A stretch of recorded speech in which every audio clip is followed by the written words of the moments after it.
ससुराल में वो पहली सुबह आज भी याद है। कितना हड़बड़ा के उठी थी, गए ये सोचते हुए कि देर हो गई है और सब ना जाने क्या सोचेंगे। एक ही रात तो नए घर में कटी और इतना बदलाव, जैसे आकाश में उड़ती चिड़िया को किसी ने सोने की मोतियों का लालच देकर पिंजरे में बंद कर दिया हो। शुरू के कुछ दिन तो यूं ही गुजर गए। हम बाहर घूमने चले गए। जब वापस आए तो सासू माँ की आंखों में खुशी तो थी, लेकिन बस अपने बेटे के लिए ही दिखी मुझे। मैंने सोचा शायद नया रिश्ता है, एक दूसरे को समझने में देर तो लगेगी ही, लेकिन समय ने जल्दी एहसास करा दी कि मैं यहाँ बहू हूँ, जैसे चाहूँ वैसे नहीं रह सकती। कुछ कायदा मर्यादा है जिनका पालन मुझे करना होगा। धीरे धीरे बात करना, धीरे से हंसना, सबके खाने के बाद खाना खाना, ये आदतें जैसे अपने आप ही आ गई। घर में माँ से कभी कभी बात होती थी। धीरे धीरे पीहर की याद सताने लगी। ससुराल में पूछा तो कहा गया अभी नहीं, कुछ दिन बाद। जिस पति ने कुछ दिन पहले ही मेरे माता पिता से ये कहा था, पास ही तो है, कभी भी आ जाइएगा, उनके भी सुर बदले हुए थे। अब धीरे धीरे समझ आ रहा था कि शादी कोई खेल नहीं, इसमें सिर्फ घर ही नहीं बदलता, बल्कि आपका पूरा जीवन ही बदल जाता है। आप कभी भी उठ के अपने पीहर नहीं जा सकते, यहाँ तक कि कभी भी याद आए तो आपके पीहर वाले बिना पूछे आपसे मिलने नहीं आ सकते। पीहर का वो अल्हड़पन, वो बेबाक हंसना, वो झूठे मुंह रसोई में कुछ भी छू लेना, जब मन चाहे तब उठना, सोना, नहाना, सब बस अब यादें ही रह जाती हैं।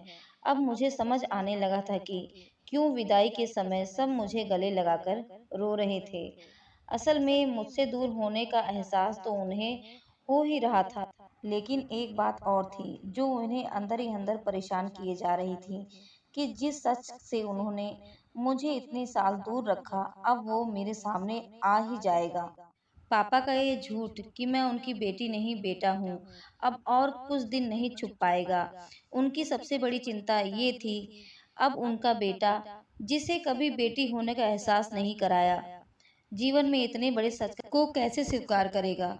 माँ को ये चिंता थी कि उनकी बेटी ने कभी एक गिलास पानी का नहीं उठाया, तो इतने बड़े परिवार की जिम्मेदारी कैसे उठाएगी। सब इस विदाई और मेरे पराये होने का मर्म जताते थे, सिवाय मेरे। इसलिए सब ऐसे रो रहे थे कि जैसे मैं डोली में नहीं, अर्थी में जा रही हूँ। आज मुझे समझ आया कि उनका रोना गलत नहीं था। हमारे समाज का नियम ही ये है कि एक बार बेटी डोली में विदा हुई तो फिर वो बस मेहमान ही होती है घर की। फिर कोई चाहे कितना भी क्यों ना कह ले कि ये घर आज भी उसका है। सच तो यह है कि अब वो कभी भी यूं ही अपने उस घर में, जिसे हम मायका कहते हैं, नहीं आ सकती। हजारों समस्याएं और परेशानी आने पर भी उसी को हल कर रहा है, हंसते हुए, गम छुपाते हुए। क्या यह तपस्या से कम नहीं है?